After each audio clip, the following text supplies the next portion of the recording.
Some 200 plus years ago, Napoleon Bonaparte warned, "Let China sleep, for when she wakes, she will shake the world."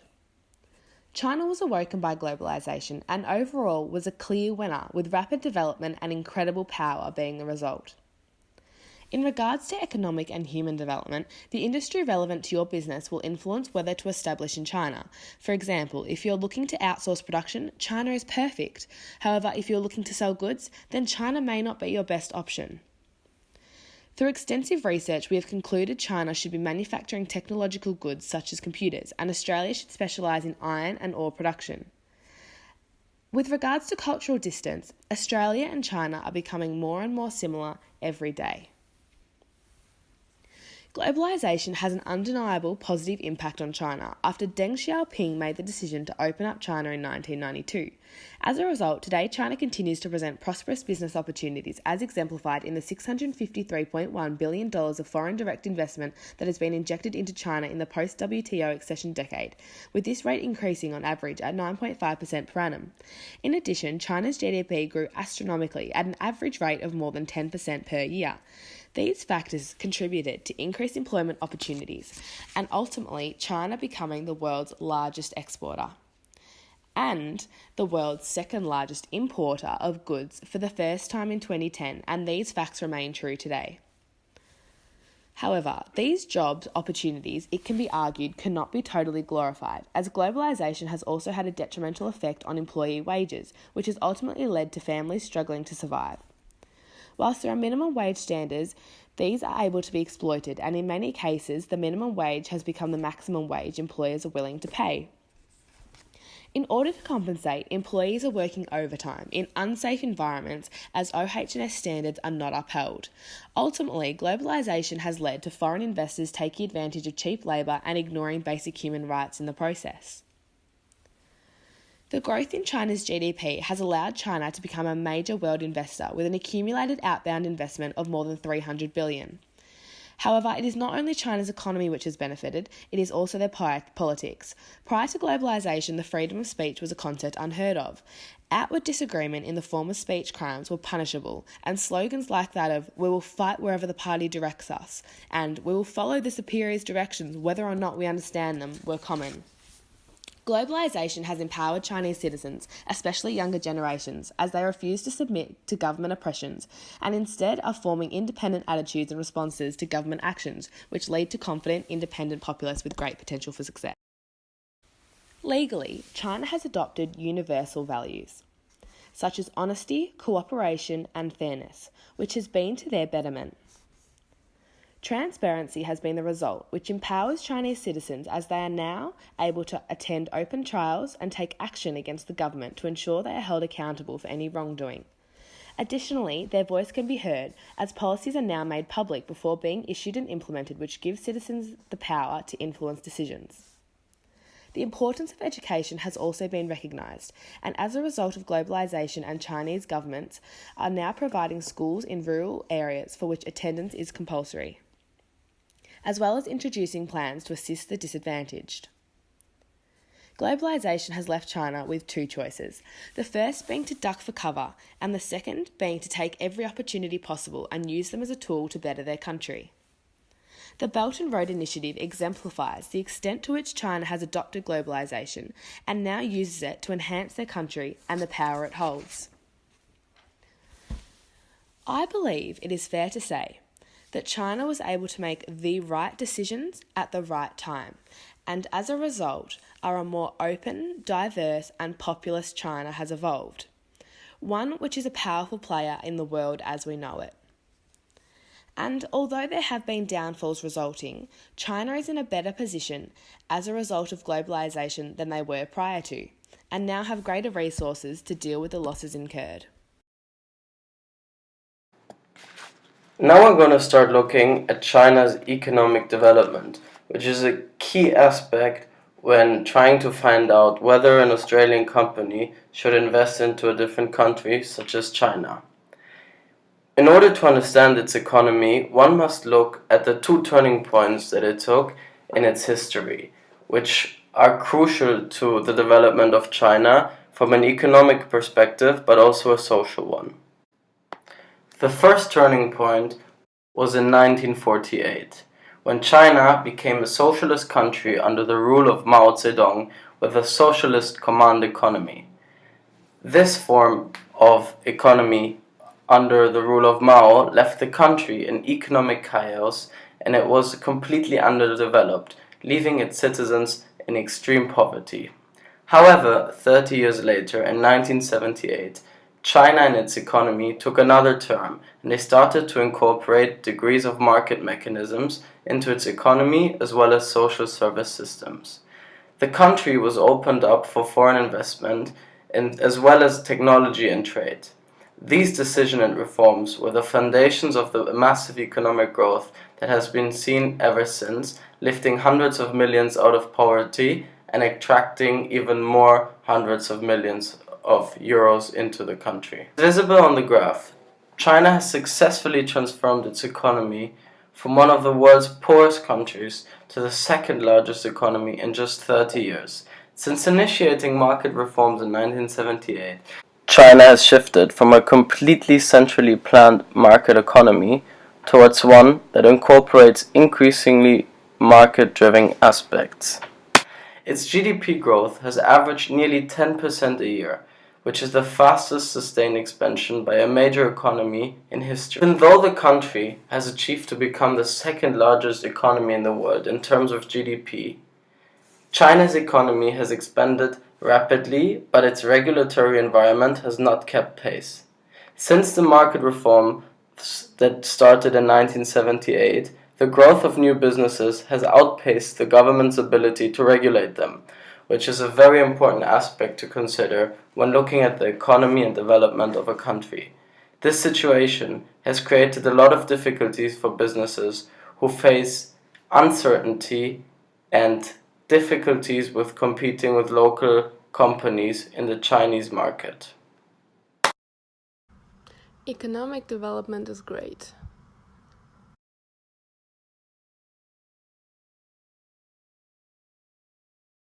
Simply assessing traditional economic and financial indicators is not enough to assess the development of a country. The human development has to be taken into account as well. Here, the Human Development Index has to be mentioned. The Human Development Index has been created by the United Nations Development Programme in 1990 and measures the quality of life in countries across the world. The HDI composes several indicators measuring three main areas of human development: longevity, education, and economic standard of living. Therefore, it contains life expectancy, literacy rate, and the GNI per capita. China received an HDI score of 0.75, which is above the world average of 0.728.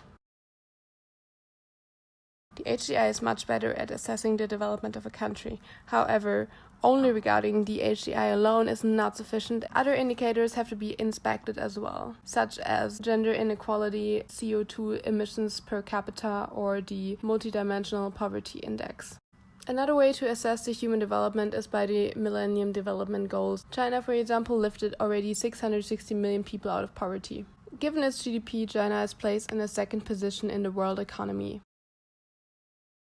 In the past, this was mainly due to the cheap labor force, which makes it very attractive for foreigners wishing to outsource their manufacturing works. However, the regions in China are very different in terms of their GDP, where the poorest province has a GDP of just $3,300. On the contrary, however, there are regions where the GDP is $72,000 per capita. Therefore, the increasing salaries result in an increasing middle class, resulting in a growing and wealthy Chinese population, making it a very attractive market.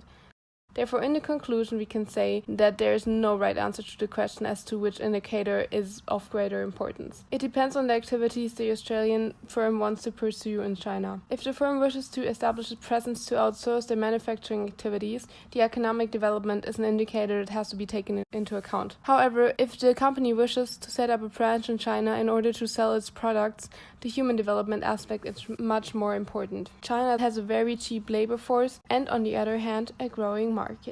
With regard to both aspects, China is a very attractive country. cultural distance between China and Australia has definitely reduced during the last 30-40 years. The interconnections occurred between Western countries and China had a huge impact on its culture, which switched from the Mao's communist-dictated culture to an almost westernized one. We can see these changes in many people's habits, but in order to analyze these changes properly, we can take in consideration the most important elements of culture. The first one is social structure, and the most important trends in social structure have been a sharp decrease in the poverty rate from 30% to 3.1% in 2003, an increase in the average income but a strong increase in income differences between rural and urban areas, and a following rise of the middle class that is the greatest in the world in size. The second one is religion. Due to Marxism, China has always had a non-theistic tradition, but the way Chinese non-believers are showing an increased interest in religion. At the same time, religion has always been secondary in China, due to the importance of philosophy. The third one is language. In 1980s, it was hard to find Chinese English speakers. After educational reforms, English started to be diffused through population, and nowadays we can estimate almost 30% of the population in China has studied English. On the other hand, we're insisting on a spread of Mandarin in Australia, due to the strong commercial relationship. The fourth element is education. Quality of education in China has been strongly debated through the years. The level of education is definitely not as good as the Australian one. In the era of planned economy, higher education was considered a public good, but since 1990s, China began to build a social market economy, and funded college began to recover, and students gained the right to choose a college according to their purchasing power. About economic philosophy, China has experienced two waves of liberalization. The first wave of reform lasted from 1978 to 1989 and was characterized by agricultural reforms. The second one was in 1992 and was characterized by legalization of the market economy.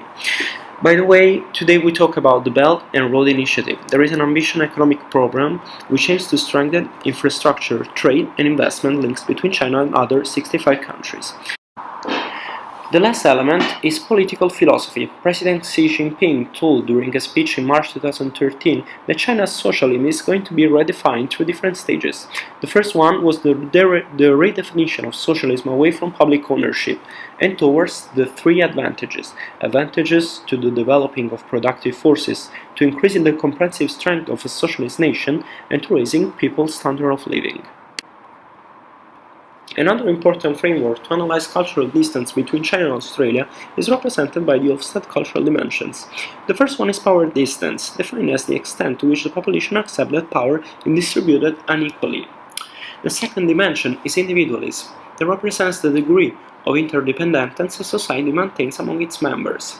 In the first case, Australia scores very low, while China sits in the higher rankings, coherently with the current political situation in which power is in the only hands of the Communist Party.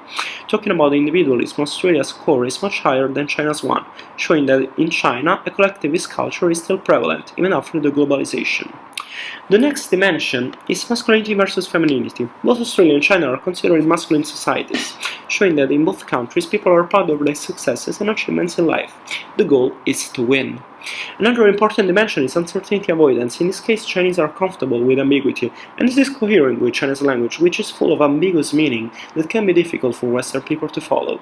Long-term orientation describes how society has to maintain some links with its past, dealing with future challenges. China scores high in this field, showing that it has a very pragmatic culture, while Australia does the opposite. The last dimension is indulgence, the extent to which people try to control their desires and impulses. Australia is an indulgent country, where a high degree of importance is given on leisure time. This is the opposite of China. This graph shows a comparison between the two countries in the offset dimensions. Finally, we can say that the cultural distance between China and Australia is decreasing, and one of the most relevant examples is given by the AFTA, the free trade agreement between the two countries. China, in fact, is Australia's biggest commercial partner, and the success in their commercial relationship is a key driver for their future cultural convergence. Regardless, a country should specialize in the production of those goods they produce most efficiently, and buy goods that they are produced less efficiently from other countries. As suggested before, and looking at the data, we figure out that China has many advantages in the technology of manufacturing and is facing new challenges in this economic field. The SIG Electronics Market and Weibei district of Shenzhen are a perfect symbol of how dominant China has become in the electronics industry, because they are named China's Silicon Valley and provides all new innovations. China is home to more than half of the world's manufacturing capacity for electronics, estimates Harry Yang of the National University of Singapore. The origin of China dominance lay in cheap labor. In the early 2000s, many companies sent manufacturing production to China in order to stay competitive. The drawbacks of these choices are an improvement in infrastructure and creating entrepreneurship market. Chinese advantages look too great. Vietnamese infrastructure is far worse. Indians bureaucracy makes building a factory and hiring a few thousand people too onerous to bother with. New challenges are that chips and other components are mostly produced from other Asian countries and then assembled in China to be traded worldwide, while semiconductor sector analysts believe that the Chinese best chip makers are as much as a decade behind their international rivals. By the way, Made in China 2025 policy has aimed to transform China into a manufacturing superpower. The pursuit of advance in intelligent manufacturing is seen as vital to ensure future competitiveness against the backdrop of a new industrial revolution. The plan highlighted 10 priority sectors, which include new generation information technology, advanced numerical control machine tools, and robotics. This implies the ambition to surpass other advanced economies and achieve a dominant position in the technology sector means researching a self-sufficiency in the core technologies in prioritized industries. As mentioned, David Ricardo presents the concept that countries should specialise in the production of goods they produce most efficiently. Due to this, Australia should look at specialising in the production of iron ore. The reason why Australia should choose to specialise in iron ore production is due to many factors, the most prevalent being the natural location of Australia itself. Western Australia has one of the most exploitable iron ore deposits in the world. The availability of this natural resource means that Australia has more iron ore deposits than any other country in the world. Some statistics to support this are as follows. In 2014, Western Australia was the largest iron ore producer in the world, with Western Australia alone shipping more than 719 million tonnes of it. As of 2015, there were still over 54 billion tonnes of iron ore in the ground in Australia. Thus, it will be a while until this runs out. Although these statistics may seem out of date, they're still extremely relevant and aligned with current iron ore production today. 29% of the world's economically extractable iron ore is located in Australia itself. The next biggest deposit is Brazil, which has only 16% of the world's iron ore. There are other factors, other than natural resources, that support the specialisation in the production of iron ore. One of which is the fact that Australia has the infrastructure for this specialisation to occur. There are over 3,000 kilometres of train tracks across the Pilbara region. This allows for easy transportation of the natural resource. Iron ore production is already one of, if not the, biggest export of Australia and provides colossal benefits to the Australian economy. Iron ore mining already directly employs over 60,000 jobs and in 2014 alone contributed $75 billion to Australia's exports. Australia's low level of protection and formation of trading partners such as those with China, Japan and Korea make accessing iron ore export markets easier. If specialisation in this field was to occur, these already attractive figures would grow and contribute to the Australian and world economy profusely. In conclusion, it can be said that when using the principles outlined by David Ricardo, China should specialise in the technological field, such as computer manufacturing, and Australia should specialise in the production of iron ore.